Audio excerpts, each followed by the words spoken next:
Bonsoir à tous et bienvenue dans le Flash Info. À la première étape de la visite qu'il a entamée ce lundi dans la région de la Mai, le président de la République a animé un meeting cet après-midi à Akupé.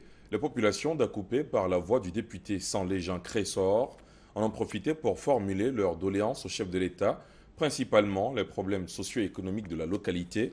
Dans le domaine agricole par exemple, la population souhaite la redynamisation de ce secteur à travers la mise en place d'un véritable programme de développement. Akupé souhaite aussi le renforcement et l'extension du réseau électrique afin de favoriser l'implantation d'unités d'industrie dans la localité. Autant de doléances prises en compte par le président Ouattara qui a révélé que 30 milliards de francs CFA ont déjà été investis dans la région, notamment dans les secteurs de la santé, l'éducation, l'eau potable et l'électricité.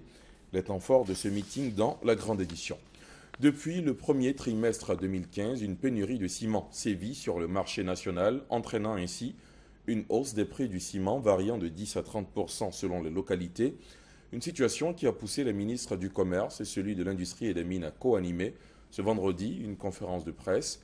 Elle a eu lieu au plateau avec en toile de fond l'état des lieux de la production et de l'approvisionnement du marché du ciment dans le pays. Constat à suivre dans la grande édition. Le ministre des Mines et de l'Industrie était hier dans la sous-préfecture de Kossou, dans le centre-est du pays.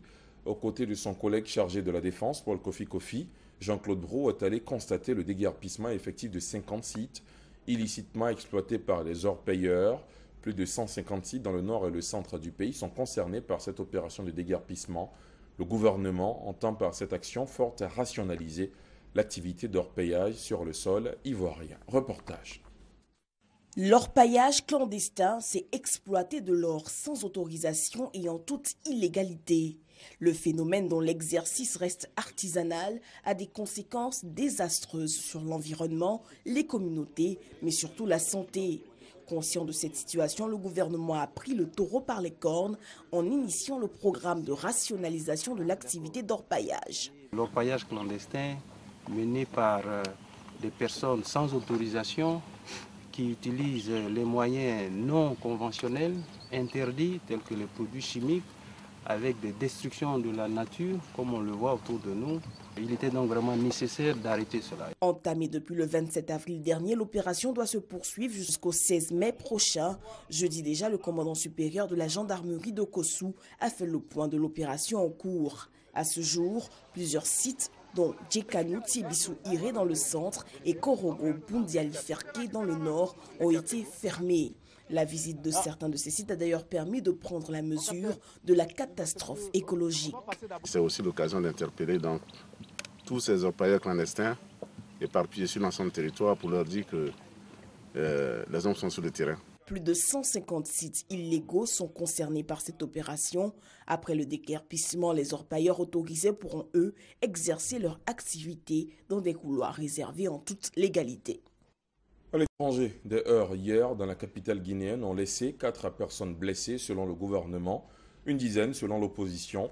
Aujourd'hui, le président Alpha Condé et son principal opposant, Cellou Dalein Diallo, devraient se rencontrer, mais ce dernier a annulé la visite.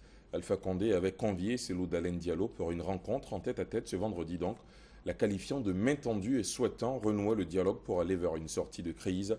Voilà 3 ans que les deux leaders ne se sont pas entretenus face à face. Pierre Nkurunziza, le président burundais, a officiellement déposé sa candidature à un 3e mandat ce vendredi. À son arrivée à la Commission électorale nationale indépendante CENI, entouré d'une trentaine de militants vêtus aux couleurs de son parti, Pierre Nkurunziza a assuré que les manifestations qu'il qualifie d'insurrection en cours au Burundi ne concernent que quelques quartiers de Bujumbura. Plus de 99% du territoire burundais est en paix. Selon le président qui s'est montré souriant et détendu, ces manifestations seront maîtrisées d'ici peu et les élections vont bien se dérouler. Quelques 100 000 personnes ont dû fuir leur foyer en une semaine d'intenses combats dans l'état pétrolier d'Unité au nord, ont annoncé les États-Unis au Soudan du Sud.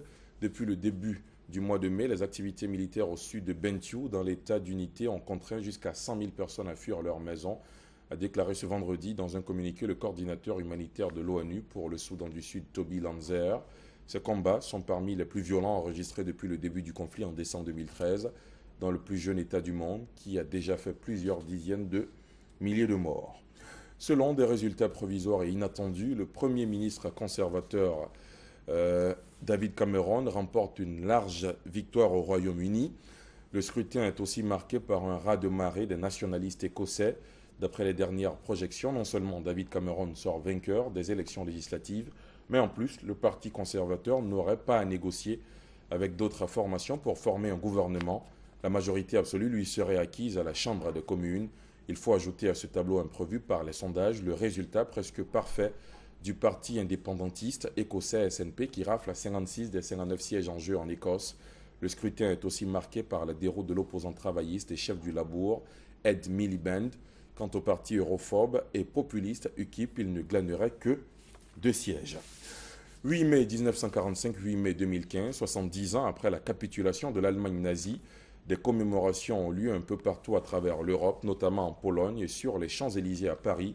Une journée du souvenir et de nombreux hommages avec une place particulière faite à la jeunesse qui sera à l'honneur cette année. Voilà, c'est la fin de ce Flash Info. Merci de l'avoir suivi. Prochain rendez-vous avec l'information, ce sera à 20h.